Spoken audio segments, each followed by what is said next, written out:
ની જ્યારે દર્શન કરતા હોઈએ ત્યારે એની લીલા ભાવનાનું ચિંતન કરવું કે એ માધ્યમ થકી ઠાકોરજીએ કોના કોના ઉપર કૃપા કરી. જેમ નેત્રોના દર્શન કરીએ ત્યારે જેટલી નેત્ર સંબંધી લીલા હોય એનું ચિંતન કરવું. પ્રભુ આપ આ નેત્રોથી કેટલી કૃપા કરો, એ નેત્રો મારી તરફ ક્યારે નિરખશો. આપના મુખારવિંદના દર્શન કરો, તે મુખારવિંદની જે લીલાઓ હોય, જો આપણે ત્યાં તો કુંડાળ, નકવેસર, ચીબુક, તિલક બધાના ભાવો છે. એ અલકાવલી ઠાકોરજીના ઘુંઘરાલા કેસો એટલે ઠાકોરજી યશોદાજી શું કરે, એ લાંબા લાંબા કેસોમાં મોતી પરોય, બંને કેસોમાં મોતી પરોય, બંનેની લડ કરીને કાન નીચે ખોસી દે એટલે ઠાકોરજીની અલકાવલી થઈ જાય. અલકાવલી અને લડ જુદા. લોકો એ અલકાવલીને ઘણી વાર લડની જેમ ધરાઈ દેતા હોય છે, પણ પાઘની નીચેની લડ જુદી હોય ને તિલકની ઉપરની અલકાવલી નથી. એ તિલક કેટલા પ્રકારના? આપણે ત્યાં કસ્તુરીનું, ચંદનનું અને કુમકુમનું આ 3 પ્રકારના તિલક કયા છે. પણ આપણા ઠાકોરજીને સેવા ક્રમમાં જેને ત્યાં પુષ્ટાયા ઠાકોરજી બિરાજ રોજ કંકુનું તિલક થતું નથી. ઘણા લોકો રોજ કંકુનું તિલક ઠાકોરજી રોજ ચંદનનું કરે. આપણા સેવા ક્રમમાં રોજ કુમકુમ કે ચંદનનું રોજ તિલક ન થાય, ઉત્સવ પર થાય. અને ઉત્સવ પર પણ જયારે તિલક કરી, તો આપણે ત્યાં વલ્લભકુલ ને કરતા હોય કે જયારે પણ આપણે ત્યાં ચાંદલો નથી, તિલક થાય છે. એટલે જયારે આપણે કે 2 વાર કરવું, 2 વાર એટલે શું, આ આંગળીથી લઈ આમ લગાઈ અને અંગૂઠાથી ખેંચવું અને પછી અક્ષત લગાવવા. સફેદ ચોખા નહીં, હળદર વાળા ઘી વાળા હાથ કરીને હળદર વાળા કરીએ એને અક્ષત કહેવાય.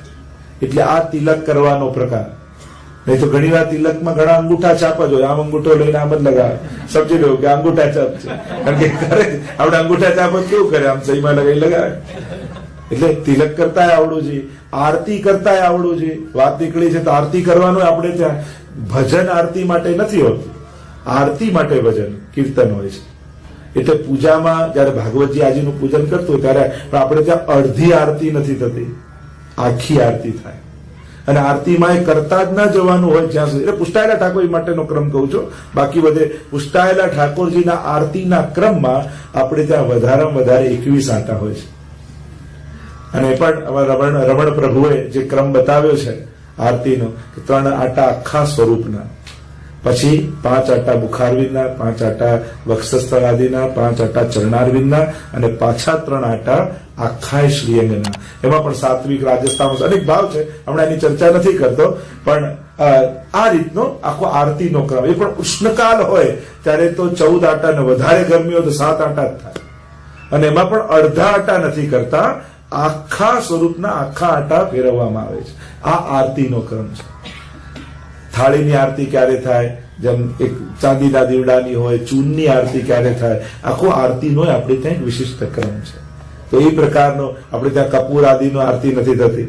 જો પૂજાના ક્રમનો એક ક્રમ અને સેવાના ક્રમ, આ બંનેમાં જેમ પેલામાં આરતી લઈએ, સેવામાં આરતી લેતા નથી, નજર ઉતારવાનો ભાવ છે. નજર ઉતારો રાયલોન બધા પ્રસાદ રૂપે લો છો નહીં ને, એ તો ખોડા મૂકી દઈએ ને.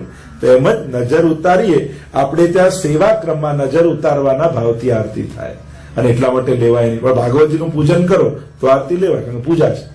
જ્યાં જ્યાં પૂજન થાય ઘણા કે તો નાથદ્વારામાં અમે લઈએ છીએ ને, તો નાથદ્વારામાં દેવાલયની રીત છે. અને શ્રીનાથજી બાબા પોતે કહ્યું ને કે દેવાલય કી રીત રાખ્યો. એટલે જ્યાં શ્રીનાથજીનો ક્રમ છે ત્યાં દેવાલયની રીત એટલા માટે લેવામાં આવે. બાકી બધે જ્યાં નંદાલયની રીત હોય ત્યાં નજર ઉતારવાનો ભાવ હોય. તો આ ભેદ છે આપણે ત્યાં, એટલા માટે સેવા ક્રમના. તો જે વાત કરી રહ્યો હતો, એક એક શ્રીઅંગના એક એક ભાવ છે, એક એક શ્રૃંગાર છે, 16 શણગાર છે અને 12 આભરણ છે. આપણે કાજલ લગાવીએ, મહાવર લગાવીએ, આ બધા આભરણ કહેવાય જે શ્રીઅંગ પર લાગે, અને બાકી બધા શણગાર કહેવાય. તો મસ્તક પર કયા શ્રૃંગાર, શ્રીઅંગના કેવા, ચરણારવિંદના કેવા, અને એ શ્રીઅંગની કઈ કઈ લીલાઓ છે એનું ચિંતન આપણે ત્યાં થાય. કે જયારે દર્શન કરતા હોઈએ ત્યારે એ શ્રીઅંગ પર દ્વારા ઠાકોરજીએ કોના ઉપર કૃપા કરી એનું ચિંતન કરવામાં. ચરણારવિંદના જોઈએ તો ચરણારવિંદ જો બલિરાજા પર મસ્તક પર કેવો ચરણારવિંદ ઠાકોરજી પધરાવે, પ્રભુ આ કેવી કૃપા આપે કરી. 2 ચરણારવિંદ અને ત્રીજું 2માં બધું જ લીધું. 2માં એની અહંતા મમતા લીધી. આપણે કહ્યું કે બધું જ લઈ લીધું 2માં, 2 ચરણારવિંદમાં એનું સામર્થ્યનું હરણ કર્યું. અને પછી ત્રીજા ચરણારવિંદમાં એનો સ્વીકાર કર્યો. ત્રીજું બતાવો ક્યાં મૂકવું, અને મસ્તક નમાવીને માથે મૂક્યું છે. તો એ ચરણારવિંદની જે લીલાઓ હોય એનું ચિંતન કરવું. હસ્તના દર્શન કરીએ તો પ્રભુએ હસ્ત દ્વારા કઈ કઈ લીલાઓ કરી એનું ચિંતન કરવું. પ્રભુનું વિશાળ વક્ષસ્થ, એમાં લક્ષ્મીજી બિરાજ. એમ જયારે દર્શન કરો, તમે અન્નકૂટના દર્શન કરો, એક એક ભગવદીઓનું ચિંતન ન થાય. તમે ખીર જુઓ તો નારાયણદાસજી યાદ આવે, છોલા જુઓ તો પદ્મનાભદાસજી યાદ આવે, તમે એક આખી સામગ્રી જુઓ તો બધા ભગવદીઓનું સ્મરણ થાય. જલેબી દૂધ ગુસાઈનો ઉત્સવ તમને યાદ આવે. એક તમે જોજો, અન્નકૂટના જયારે દર્શન કરતા હશો તો એક સામગ્રીમાં કોઈ ને કોઈ ભગવદીનું સ્મરણ થશે. અને જયારે એ ભગવદીઓના પ્રસંગોને સ્મરણ કરતા કરતા જયારે ચિંતન દર્શન કરશો અન્નકૂટના, તો જુદો જ ભાવ આવશે. તો જયારે અન્નકૂટ આદિ મનોરથ આદિના દર્શન કરી ત્યારે બધી સામગ્રીના દર્શન કરવા જોઈએ. આ પ્રકાર છે આપણે ત્યાં. અને પછી પ્રભુ સન્મુખ દર્શન થાય, કારણ કે કોઈ ને કોઈ ભાવથી સામગ્રી આવતી હોય. ચિંતા કાપી નકાર્યા નિવેદિતાત્મભી કદાપિ ભગવાન અપી પુષ્ટિસ્થો ન કરિષ્યતિ લૌકિકીમ જગતિમ. એટલે મહાપ્રભુજી પણ કહે છે કે આ બે કારણથી ચિંતાઓ છોડી દો. પહેલું કારણ એ કે પ્રભુ સર્વ સમર્થો. એક જેના શરણે તમે ગયા છો એ ઠાકોરજી સર્વ સમર્થ છે, સર્વ સામર્થ્ય વાળો. એ સઘળું આપવા અને સઘળું કરવા સમર્થ છે, એટલે ચિંતા મૂકી દો. અને બીજું, એ અંતર્યામી છે, તમારા હૃદયની જાણે છે. તમને ક્યારે શેની જરૂર છે એને ખબર છે. અને એટલા માટે આ બે સ્વભાવ વાળો પરમાત્મા છે, એટલા માટે ભક્તે ચિંતા નહીં કરે. એ પોતાની નિજેચ્છા કરિષ્યતિ, પોતાની ઈચ્છાથી સઘળું કરશે, એવો ભરોસો રાખો. તો અહીંયા ગોપીજનો કહે કે પ્રભુ આપે અમને ક્યાંથી બચાવ્યા. વિષ જલાપ્યયા વ્યાલ રાક્ષસા. એ વિષવાળા જલથી, કાલીય નાગે જયારે વિષવાળું જલ કર્યું, પ્રભુએ સ્વચ્છ કર્યું. વ્યાલ એ અજગરથી, એ રાક્ષસોથી. વર્ષમારુતા એ વર્ષાથી, એ પવન તૃણાવર્તથી. વૈદ્યુતાનલાદ એ વીજળીથી. વૃષમય આત્મજા એ વૃષભાસુરથી, ભયાસુરના પુત્ર વૃષભાસુરથી આપે બચાવ્યો. વિશ્વતો ભયા વૃષભ એ સર્વશ્રેષ્ઠ, તે વયમ રક્ષિતામુહુ. આપે અમારી વારંવાર રક્ષા કરી છે. જો આટલી વાર અમને બચાવ્યા તો શા માટે બચાવ્યા? કારણ કે આજે આપ અમને મારવા બેઠા છે. આપનો આ વિરહ અમને જીવા નહીં દે. અને જો અમને મારવા જતા તો એ સમય મરી જવા દેવા હતા ને, અમને બચાવ્યા કે? જો આ એક અસુરો છે ને, કોઈ ને કોઈ અધ્યાસો છે. અને પ્રભુએ આ અસુરોને મારી વ્રજભક્તોના અધ્યાસોને દૂર કર્યા છે. દેહાધ્યાસ, પ્રાણાધ્યાસ, ઇન્દ્રિયાધ્યાસ, અંતઃકરણાધ્યાસ અને સ્વરૂપ વિસ્મૃતિ. આ 5 પ્રકારના અધ્યાસ જે એક અસુર રૂપે છે. પ્રભુએ અસુરને નથી માર્યા, પણ વ્રજભક્તોની અંદર રહેલી આ વૃત્તિઓને માર્યા છે. પહેલું દેહાધ્યાસ, ધેનુકાસુર, જે દેહની બુદ્ધિ હતી. ભગવાને ધેનુકાસુર મારી સમસ્ત વ્રજભક્તોની દેહ બુદ્ધિનો નાશ કરી દીધો. પ્રાણાધ્યાસ, ઇન્દ્રિયાધ્યાસ, કાલીય નાગનું દમન કર્યું અને ઇન્દ્રિયાશક્તિઓ જે વ્રજભક્તોની હતી એને દૂર કરી દીધી. એમ એક અસુરોનો વધ કરી. કારણ કે અસુરો વ્યક્તિઓ નથી, આ વૃત્તિઓ છે જે વ્રજવાસીઓની અંદર હતી. અને આપણે પણ જયારે કથા સાંભળીએ ને ભાગવતજીની, અને એમ માની, એમ સાંભળી કે ધેનુકાસુર મર્યો, એટલે કથામાં આપણે ભાવ કરો, મારો પણ દેહાધ્યાસ કર્યો. આ કથા શ્રવણ માત્રથી આપણા અધ્યાસ જાય છે. આપણે એમ સાંભળીએ કે કાલીય નાગનું દમન કર્યું, ત્યારે એવો ભાવ કરો, પ્રભુએ મારી પણ ઇન્દ્રિયાધ્યાસનો નિગ્રહ કરી દીધો છે. કથા શ્રવણ કરતા કરતા આ મારી સાથે થઈ રહ્યું છે, એવો ભાવ રાખો. કારણ કે આ કથા આપણી છે, આત્મસાત કરીને શ્રવણ કરવી જોઈએ. જો આ કથા કોઈ આકાશમાં રહેલા ભગવાનની હું નથી કરતો, તમારા ઘરે જે ઠાકોરજી બિરાજે છે ને એની હું કથા કરું છું.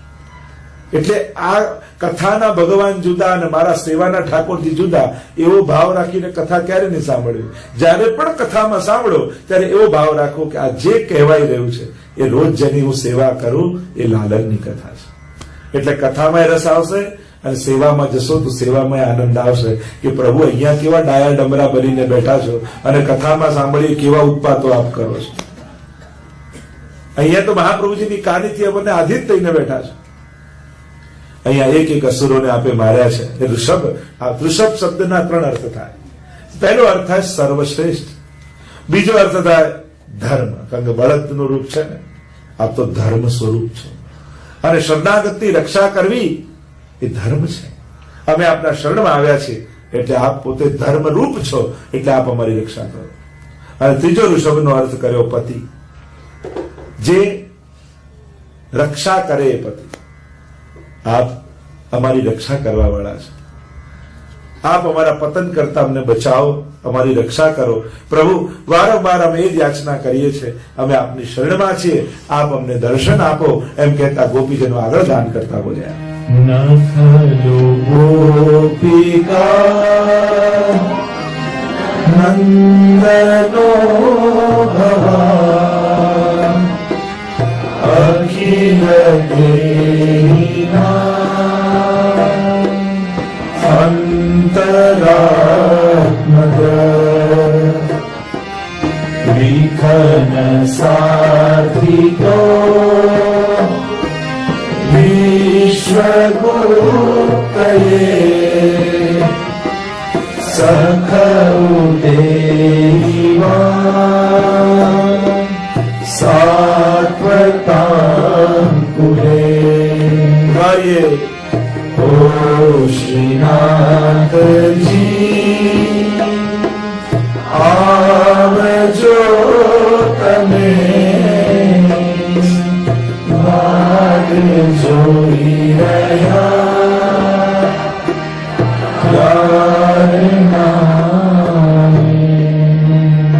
અહીંયા ગોપીઓને મહાત્મ જ્ઞાન છે.